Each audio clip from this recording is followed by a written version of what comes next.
Welcome back, Tribe. Have one here from Psychax. Been a while since I covered something. This one sounds interesting. Why successful men use escorts, what the rich and beautiful have in common. I'm Dr. Orion Taraban, and this is Psychax, Better Living Through Psychology. And the topic of today's short talk is why successful men use escorts. This is the first part in a 3-part series on this subject, so you'll need to be patient to hear the whole story. I'm going to begin this talk by explicitly stating this is not an endorsement for prostitution. Personally, I have never hired an escort or a prostitute in my life.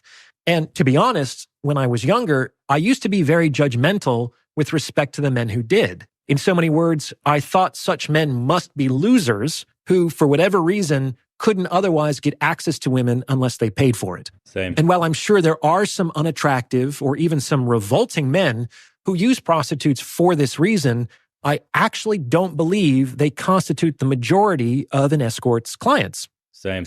In fact, I've since radically changed my opinion of these men, in part due to numerous conversations I've had with men who have used escorts, and in part due to my own experiences in the sexual marketplace as I've become more successful. Same. Though, especially beautiful women that have you can call it a sugar daddy, sugar baby relationship. You can call it whatever you want, bro. When you meet some extremely attractive women, hang out with them, you'll be surprised at the caliber of men that are paying to play. Dudes that look like absolute chads, because it's that funny saying, you're not paying to have sex with her, you're paying her to leave. Funny enough, even the dude at the tippy top of the pyramid enjoying the genetic jackpot is engaging in some of this shit. I used to think the same. It's got to be complete ugly cave troll looking, like Harvey Weinstein build types that just have to use power and influence and money to get women. And there's this one woman I was casually seeing in Los Angeles, and when she was telling me her stories, of course, after finding out,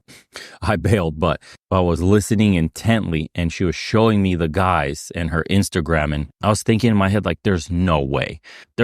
This guy has a 6-pack. This guy looks like he could be a cover model. This guy's jacked as hell. This guy's in a nice car. Like, these guys, I'm like, shit, this is my competition. Like, Jesus Christ, these guys have it all. Complete opposite of like the mental framework I had of what a man that pays for sex looks like. Dude, it's crazy. I can't say that I endorse the use of escorts. I can certainly understand it. Exactly. And this talk is specifically addressed to women to help them comprehend the types of problems unique to highly successful men, who are presumably the kind of men they would most like to target for a long-term relationship. By understanding how the economics of dating change as a function of success, women can better position themselves to secure the type of men with whom they most want to mate and date, provided they, like me, can move past the reflexive judgment they may carry with respect to the topic under consideration. Let's get to it. The fact of the matter is, regardless of whether you're a man or a woman, the higher your normalized sexual marketplace value, the more traditional dating becomes increasingly expensive. Impossible. In fact, the most attractive women and the most successful men often end up pricing themselves out of the dating market.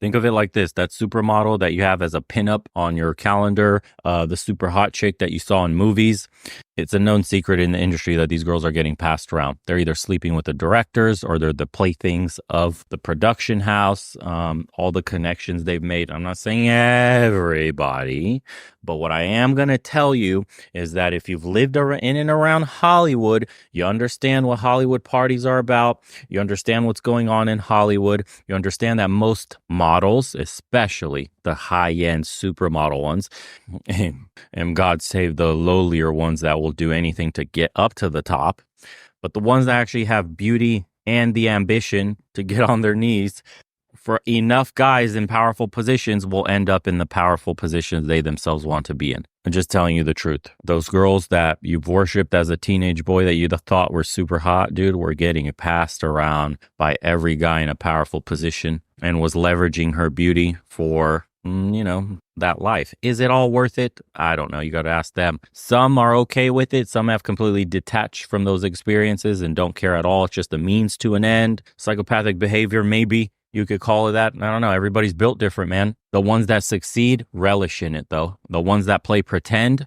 that try to act like big bad wolves and they're really sheep and try to go into this dirty game and compete with girls who have absolutely no problem trading their body for better positions, better roles, covers, all that stuff will never make it. They get destroyed by the industry. But the ones that flourish, they're made for the game, baby. This is why, for example, it's probably best for a woman to be like an 8.5. If you're an 8.5, you're definitely attractive enough to get plenty of attention and preferential treatment. However, because you're not like a world-class beauty, you actually avoid a lot of the downsides and liabilities associated with being fabulously attractive. These are problems that less attractive women don't even know exist and never have to deal with. They might roll their eyes at this suite of problems and say, "Oh, poor baby, can't handle being beautiful. I wish I had her problems." But frankly, that's really an envy reaction. The problems of really beautiful women are real problems. They're not problems of survival, but if we're honest, neither are the problems that their haters are contending with. Beautiful women receive little to no sympathy for their difficulties, not because their difficulties aren't real, but because there are so few other people who have experienced them. The same thing holds true for men. The sweet spot for being a man is probably earning high 6, low 7 figures a year. That is more than enough to provide a comfortable and enjoyable lifestyle for yourself and your family. Anything more than that, and men start to deal with a suite of problems that less successful men don't even know exist and never have to deal with. And if anyone garners more unearned hatred than the beautiful, it's the wealthy. People scoff at the champagne problems of the rich, but the problems of really successful men are real problems. And these men experience even less sympathy for their difficulties than beautiful women do, not because their difficulties aren't real, but because there are so few other people who have experienced them. Now, you might think that being a highly successful man would be a wonderful liability in the sexual marketplace, and you would be correct. After all, if a man has wealth and status and fame, he typically enjoys very good optionality with women. So why would a man like this use escorts? It isn't as though there is a dearth of women who would be interested in dating him. Is it really true that all these men are just immature narcissists who delight in the objectification of women? Or might there be another explanation for this not uncommon behavior among this particular demographic? The reason why so many of these top-tier men use prostitutes is because it becomes prohibitively expensive to date traditionally once you cross a certain point. Let's examine why this might be the case. One of my good friends is a corporate lawyer, and he bills his time at $1,300 an hour. Now, that may sound like a lot, but it's kind of the going rate for a partner at a top-tier law firm. By the same token, there are folks in my space online who charge $2,000 to $3,000 an hour for a consultation. And then you get into the rarefied realm of bank presidents, celebrities, tycoons, and professional athletes who can easily command tens of thousands of dollars or more for an hour of their time. However, to make this talk more accessible, let's just use the lawyer's rate as the standard of measurement. So let's assume a man is making $1,300 an hour, like my friend. In the traditional dating pipeline, what would be expected of him? Well, first, he'd have to spend some time making something happen. Maybe he has to go out to a bar on a Saturday night and rizz up a girl.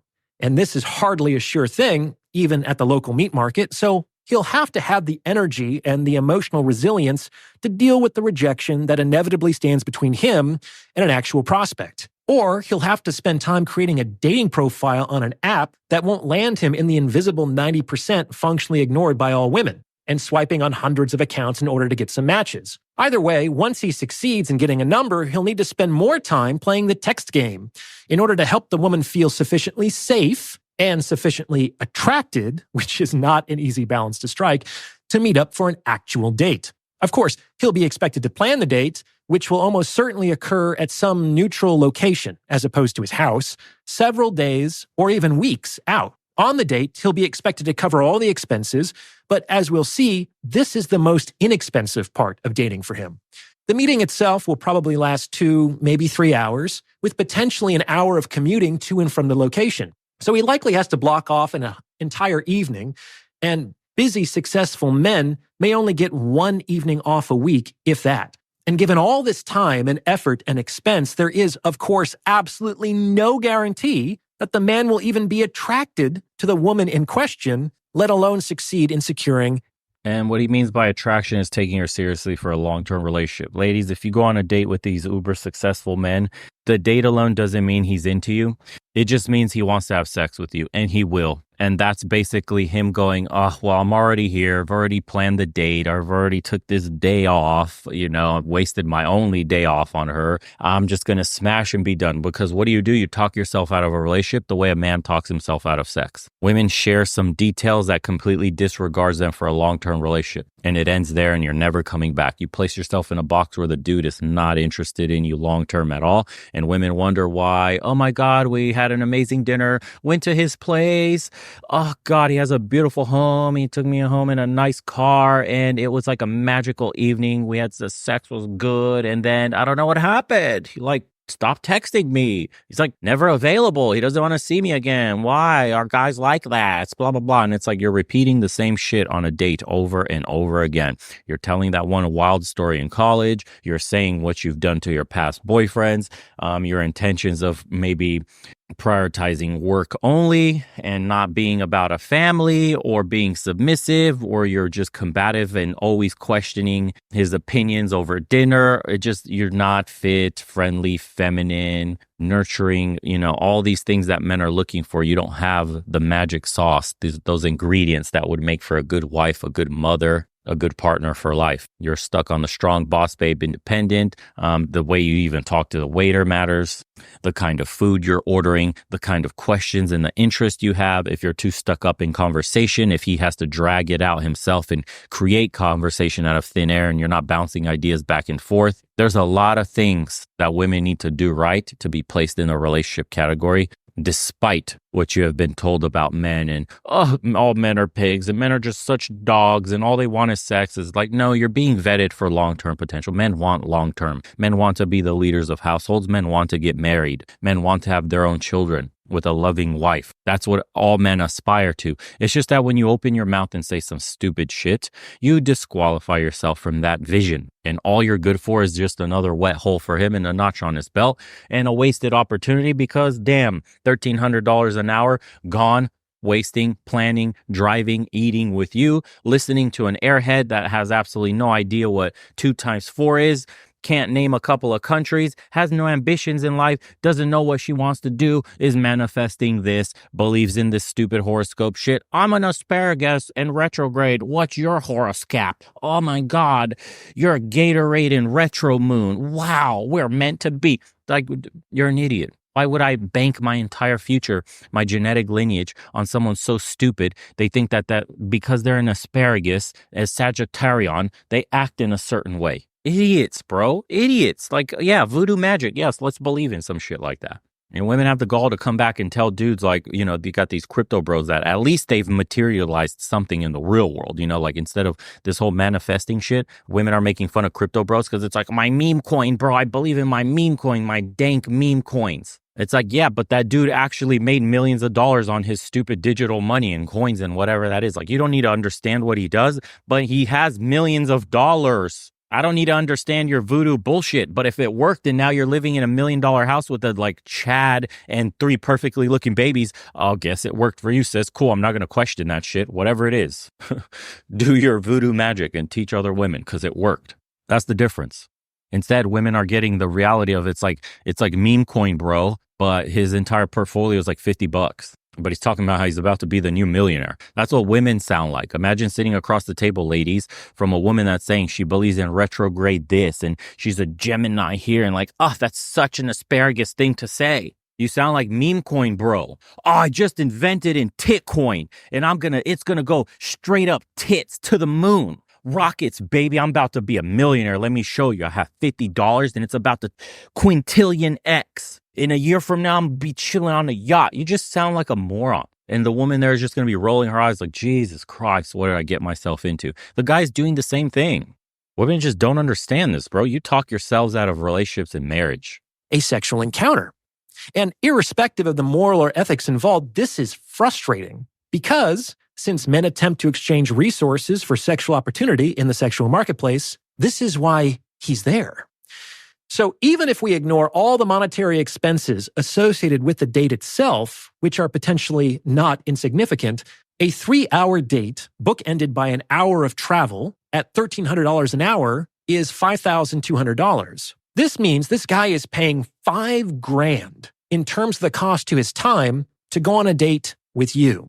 And then just the paradoxical nature of them posting those videos where the chick's doing her makeup and all that, and they're like tallying up the cost of what it costs to go out, and then their math is even wrong because they're like using a little bit of the concealer, right? Or whatever foundation, whatever that bullshit is, eyeliner that they're using, but they're factoring the cost for the entire damn bottle. It's like, no, you used a little bit here and there. So you have to divvy up. You used 1/100th of the amount that's in that bottle. So your $50 concealer is actually 1/100th of that for that date. So when you tally in what it costs to take a woman out on a date, what a woman actually spends to go out on a date, it's next to nothing in comparison to a dude that just dropped $5,000 of his potential income. And that's what happens.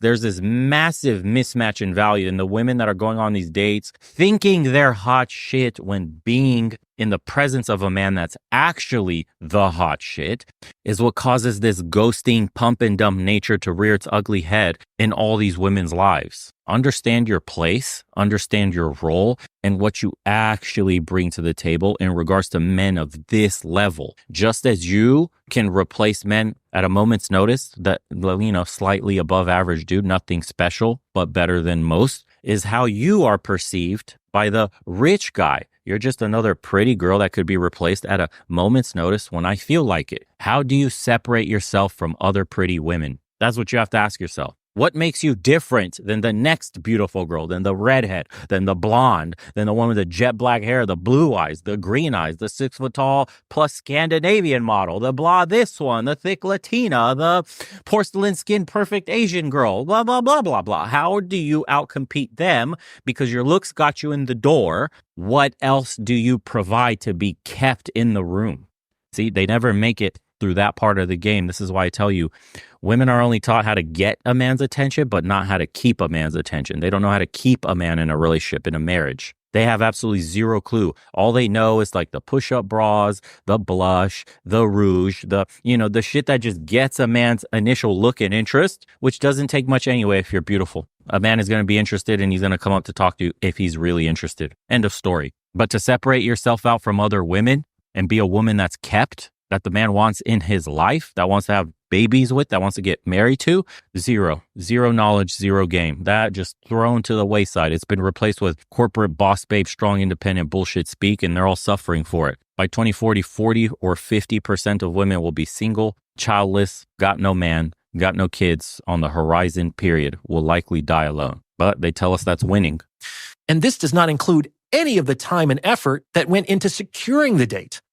This may come as a shock, but most women do not just show up into a man's life with an intention to make his life easier. For most men, it's a lot of fucking work to get sex and relationships from women.